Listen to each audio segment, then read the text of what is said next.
Proverbios en sus Biblias, Proverbios capítulo 8.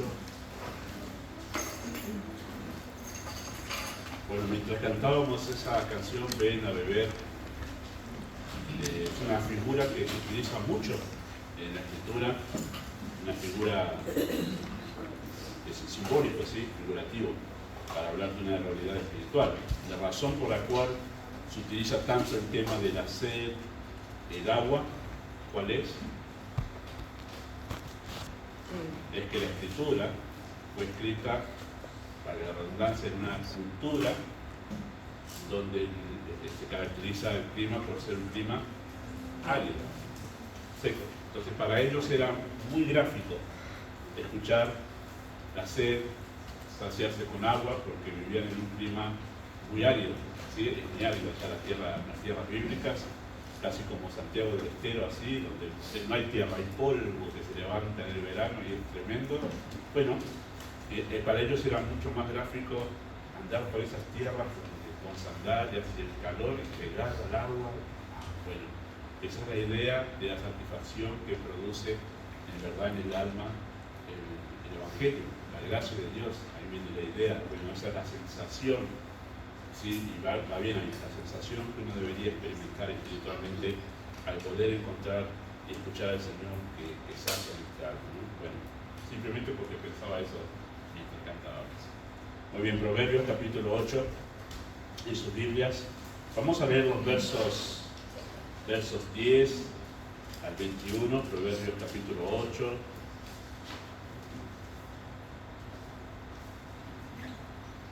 Proverbios 8, versos 10 al 21 dice: recibid mi enseñanza y no plata, ciencia antes que el oro escogido, porque mejor es la sabiduría que las piedras preciosas, y todo cuanto se puede desear no hay de compararse con ella. Yo, la sabiduría, habito con la cordura, y hallo la ciencia de los consejos.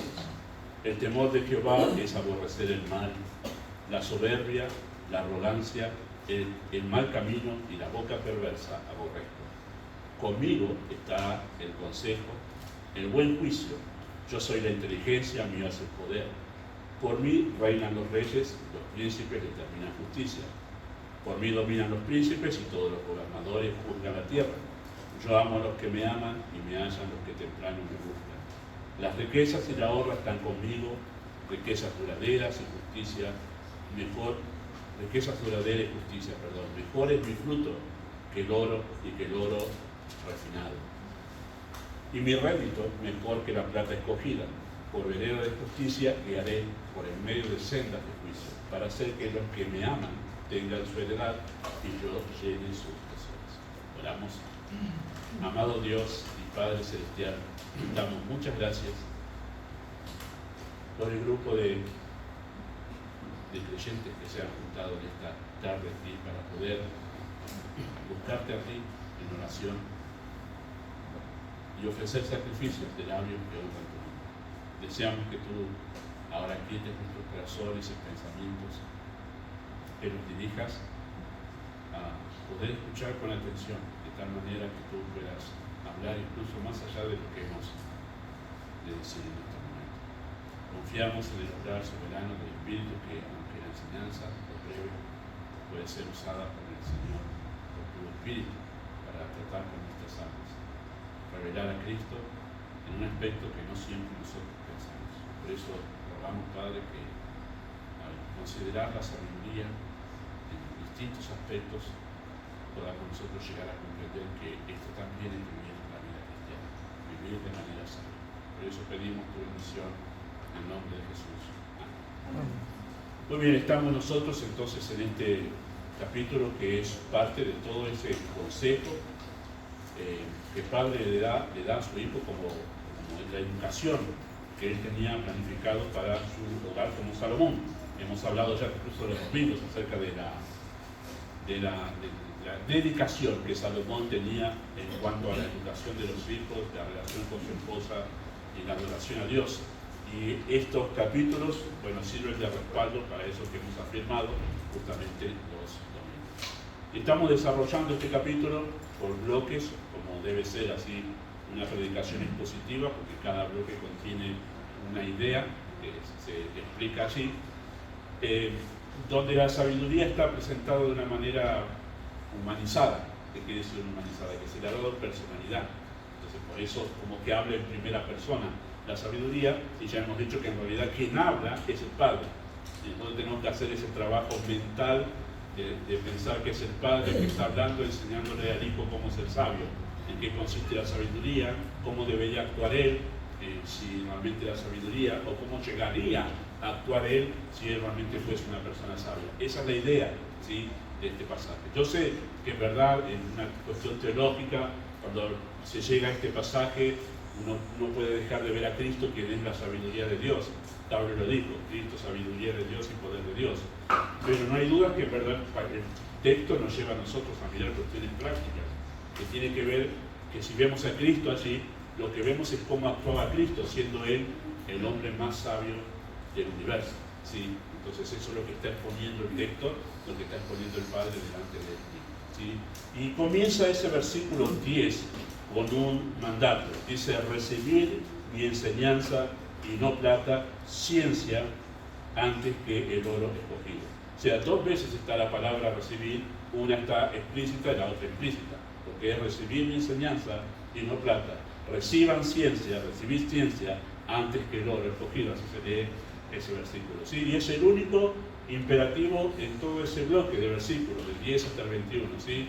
Y ese mandato con el que comienza el texto, ¿sí?, a recibir sabiduría y no plata, plata de metal, ¿sí?, y no plata, y ciencia antes que oro escogido, no es una condena. En realidad el Padre no es una condena lo que el Padre está diciendo contra el dinero, o sea, contra el hecho de tener dinero o tener posesiones materiales, ¿no?, o tener posesiones materiales, sino más bien el énfasis, y eso nos va a apoyar el contexto, ¿sí?, más bien el énfasis es una manera de darle a la sabiduría, darle la debida dimensión, de importancia a la sabiduría. Al hacer ese paralelo ahí, ese contraste, mejor dicho, entre la sabiduría y las posesiones materiales, y decir que en verdad tiene que elija la sabiduría antes que esas cosas, es para darle a la sabiduría una dimensión de importancia. Sí, eso es lo que vamos a notar aquí.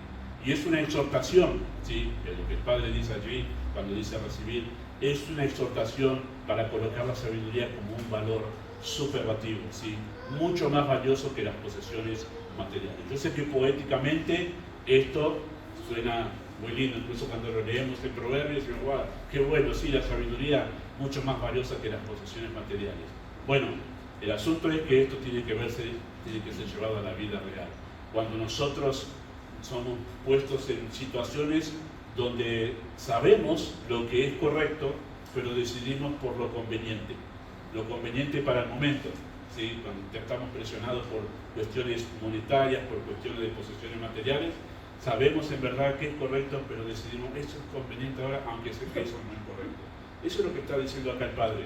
Cuando te veas presionado por una situación en donde pensás que mejor decido por la posesión material antes que por la sabiduría, dice: no hagas eso, no hagas eso. Sé sabio y escoge la sabiduría aunque pierdas económicamente, ¿sí? Eso es lo que está enseñando el Padre aquí. No es sencillo eso. No es sencillo, porque no son pocas las ocasiones en que en verdad nos veremos nosotros confrontados a elegir por lo correcto en detrimento de nuestro bienestar económico, para honrar al Señor, para demostrar en verdad que somos personas sabias. Bueno, ¿por qué la sabiduría es mucho más valiosa? ¿Por qué la sabiduría es mucho más valiosa que las posesiones materiales, que el oro y que la plata? ¿En qué radica el valor de la sabiduría? Bueno, eso le explica el Padre aquí. Sí, la sabiduría es mucho más valiosa que las posesiones materiales, porque no se puede comprar con dinero lo que se logra con la sabiduría. Por eso es mucho más valiosa la sabiduría. No se puede comprar con dinero o con posesiones materiales lo que se logra con la sabiduría. Sin sabiduría, ¿sí?, los bienes materiales pueden llegar a ser la ruina de una persona. Uno puede tener muchos bienes materiales, pero sin sabiduría eso puede llegar a ser nuestra ruina, ¿sí? Eso Pablo lo enseña en Timoteo capítulo 6, ¿sí? Primera de Timoteo capítulo 6. Pero con sabiduría pueden ser de gran provecho las posesiones materiales. No está condenando el tener dinero, tener posesiones materiales, crecer económicamente. Pero lo que está enseñando es que hay algo mucho más valioso que la sabiduría, con lo cual las posesiones materiales pueden tener un gran provecho en su vida. Bueno, ¿qué logra la sabiduría? ¿Qué se logra con la sabiduría que no se logra con el dinero y las posesiones materiales? En primer lugar, se logra la habilidad para poder planificar. Eso es lo que encontramos en el versículo 12. Verso 12 dice: yo, la sabiduría, habito con la cordura y hallo la ciencia de los consejos. ¿Sí? La sabiduría habita con la prudencia. Eso es lo que está ahí. La idea de que están juntas, como que conviven, no están separadas, no son vecinas, sino están viviendo en el mismo lugar. Esa es la idea de esa palabra. ¿Sí? Es decir, donde hay sabiduría, habrá ¿qué? Habrá prudencia. Si conviven, están allí en el mismo lugar. Voy a visitar la casa a la sabiduría, abre la puerta y no, la prudencia, están allí porque conviven. ¿Sí? Eso es lo que está queriendo enseñarle el Padre. Si sos sabio, vas a ser prudente. Esas dos cosas son inseparables. ¿Sí? Con prudencia, dice el texto, se halla la ciencia, porque eso es lo que va diciendo, ¿no? Dice versículo 12: yo, la sabiduría, habito con la cordura, que es prudencia en realidad, la expresión allí. Bueno, como la sabiduría y la cordura están juntas, eso me va a llevar a hallar la ciencia de los consejos. ¿Sí? Con prudencia se halla la ciencia de los consejos, el conocimiento para el consejo, o mejor dicho, para planificar. Porque esa palabra, consejo, acá, en este versículo, en otro, como es el que está más abajo, es otra palabra que se usa en el hebreo. Pero acá tiene que ver con planificar. Tiene que ver con planificar. ¿Sí? Entonces, tener conocimiento, la prudencia me lleva a tener conocimiento para poder hacer planes, buenos planes, ¿sí? Para el futuro. ¿Sí? Así que la prudencia es la habilidad de poder tomar tiempo para analizar los distintos aspectos de una planificación. Y cuando tomamos tiempo, pensamos mejor, analizamos cada detalle para evaluar si realmente es correcto lo que pensamos hacer. La sabiduría se caracteriza por eso. A veces pensamos cuando leemos, ¿no?, proverbios, o por lo menos yo, en mi ingenuidad, cuando empezaba a leer proverbios, hablaba de sabiduría, y yo pensaba, cosas re profundas, inentendibles, cosas que están más allá de los mortales, ¿no? Y en realidad, cuando hablamos de sabiduría en la Escritura, tiene que ver con el hecho de tener sensatez, de tener la prudencia para que cuando vamos a decidir algo, nos tomemos el tiempo necesario para pensar. Eso es ser sabio, tomarse el tiempo necesario para pensar y planificar pensando a futuro. Planificar con prudencia. ¿Qué quiere decir planificar con prudencia? Sencillamente es medir las consecuencias de las decisiones que yo voy a tomar. ¿Cómo va a repercutir esto en mi vida espiritual? ¿Cómo va a repercutir esto en mi familia? ¿Cómo va a repercutir esto en mis hijos? Pensar en todo eso. Bueno, esto es bueno económicamente, pero a futuro, ¿cómo me va a llevar? Bueno, esto es bueno ahora en mis relaciones con mis amigos, bueno, pero ¿cómo va a repercutir? Todas esas cuestiones, todas esas situaciones. Eso es lo que hace la sabiduría. Me da la prudencia, y de la prudencia viene el conocimiento necesario, porque voy a tomar tiempo para poder hacer planes que realmente se estén en la voluntad de Dios. Así que la sabiduría es prudente. La necedad se apresura, cediendo ante la presión de las circunstancias o de las emociones. Yo sigo las enseñanzas de la reunión de damas y sé que la última vez hablaron de esto, ¿no? Y Pablo también, cuando vino, habló de este tema de cuando uno se siente presionado por una circunstancia difícil y uno o se deja llevar por las emociones o por la presión de las circunstancias, se apresura a hacer planes y después hay que pagar las consecuencias. Estoy leyendo ese libro que me regalaron, viene bien, del pastorado, del pastor Núñez, y hay un momento en que él habla acerca del pastor y los planes, el pastor y su tiempo, la meditación de todas esas cosas, ¿no? Y él habla, el pastor Núñez, diciendo, yo tomo tiempo para pensar, dice, porque la gente me pregunta, ¿cómo puedo hacer tantas cosas? Dice, bueno, yo tomo tiempo para pensar, porque yo sé que si tomo una mala decisión, pierdo tiempo. Cuando tomamos una mala decisión, hay que volver para atrás, reparar todas las cosas y volver a pensar. Entonces uno gasta tiempo. Dice, por eso es muy bueno pensar. ¿Se acuerdan lo que decía Napoleón? Creo que decía él, la frase popular, vísteme despacio porque estoy apurado. Porque cuando uno se apura, vieron, ya no, el botón no abrocha, porque uno se pone nervioso, todo. Bueno, hacen mal las cosas. Mejor tomar tiempo para pensar. Bueno, eso logra la sabiduría. Eso no se logra con dinero. Eso no se logra con dinero. Y por eso es tan valiosa la sabiduría. Nos hace prudentes, y nos libra de cuántas malas consecuencias que experimentamos por haber hecho malos planes. Tremendo, ¿no? En segundo lugar, ¿qué se logra con la sabiduría? Versículo 13, una sana sensibilidad moral. Dice así, versículo 13, el temor de Jehová es aborrecer el mal, la soberbia, la arrogancia, el mal camino y la boca perversa aborrezco. ¿Quién aborrece? Bueno, la sabiduría, está hablando en primera persona, ¿sí? La sabiduría. Bueno, el texto sigue expresándose ahí en primera persona, yo aborrezco. ¿Quién es el que aborrece la soberbia, la arrogancia, el mal camino y la boca perversa? La sabiduría. Así que la sabiduría, queridos hermanos, no es un mero conocimiento intelectual o rapidez mental. A veces pensamos, wow, este es sabio, tiene una mente tan rápida que Bueno, no es eso, o no está relacionado con eso, y no está mal tener una mente rápida. Yo admiro a las personas así, porque yo no tengo esa mente, pero en realidad la sabiduría tiene que ver con otras cosas, tiene que ver con una cuestión moral. ¿Qué quiere decir moral? Con lo que está bien y lo que está mal. Con eso tiene que ver la sabiduría, ¿sí? Y nos obliga, como es una cuestión moral, si somos personas sabias, la sabiduría nos va a obligar a nosotros a adoptar una actitud tajante y determinante ante el pecado. Por eso la sabiduría dice acá, yo aborrezco todas estas cosas. ¿Por qué? Porque es una cuestión moral, ¿sí?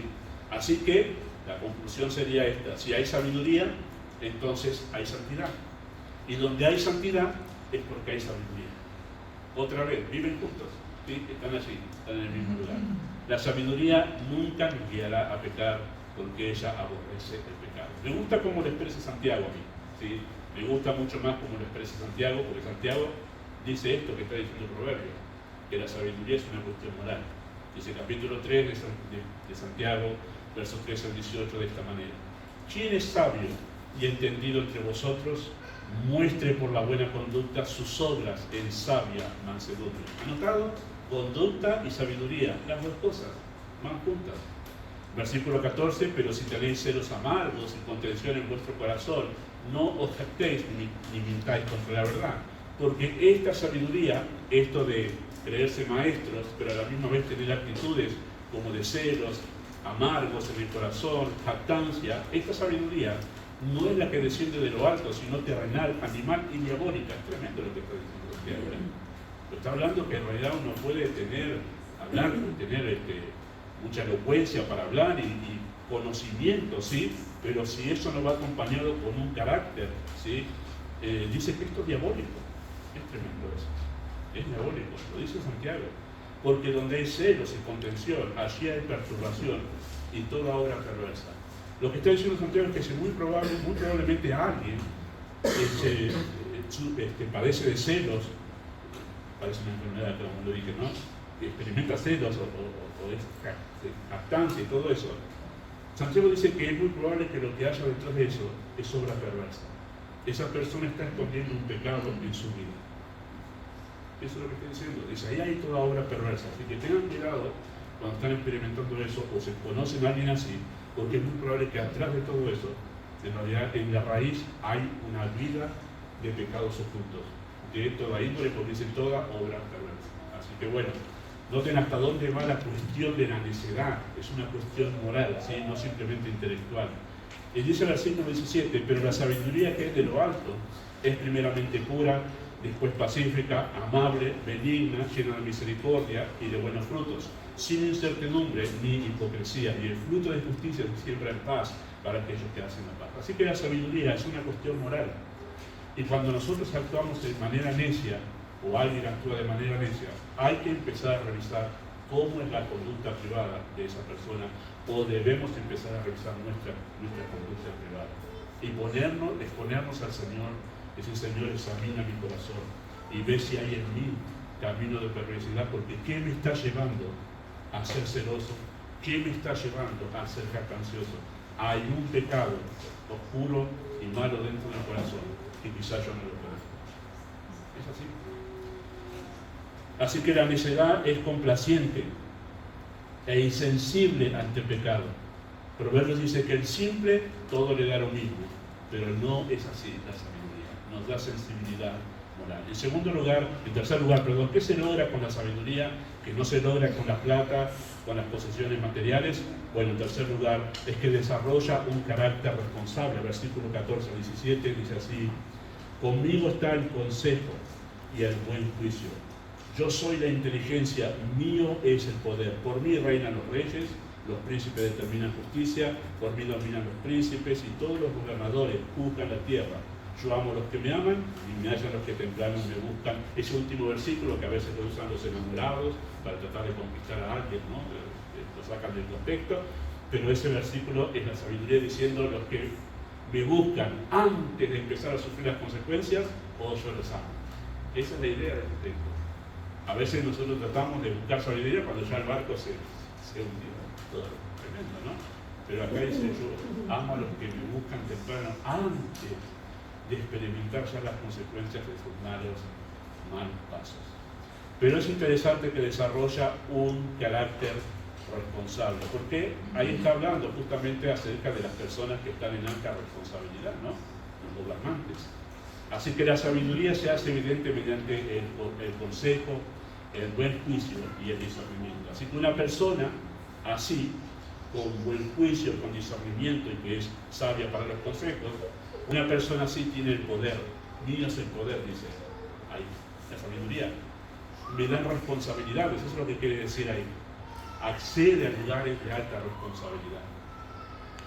Asume alta responsabilidad. Así que nadie coloca en altas responsabilidades a una persona que no piensa con sensatez. Ninguno lo haríamos nosotros, ¿verdad?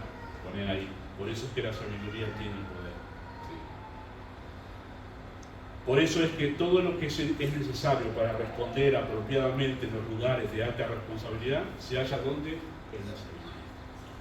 En la sabiduría. La responsabilidad y la sabiduría van de la mano. Donde hay responsabilidad, entonces, ahí estamos formando toda una familia ya. ¿Sí? Donde hay responsabilidad es porque hay sabiduría. Y donde hay responsabilidad, hay sabiduría. ¿Sí? Si hay sabiduría, entonces hay responsabilidad. Muy bien. Ahí es donde todo lo que el Padre está diciendo: actuarás así si en verdad sos sabio. ¿Sí? Bueno, ¿qué se logra en último lugar con la sabiduría? Bueno, se logra una gran satisfacción. No voy a poder expresar en este cortito mensaje lo que este versículo significa. Pero lo he pensado, pero ya dije, estamos hablando de un mensaje como para un domingo, tenemos un poquito más de tiempo. Pero satisface el alma. Versículo 18 al 21 dice así, de esta manera. Dice: las riquezas y la honra están conmigo, riquezas duraderas y justicia. Mejor es mi fruto que el oro y que el oro refinado.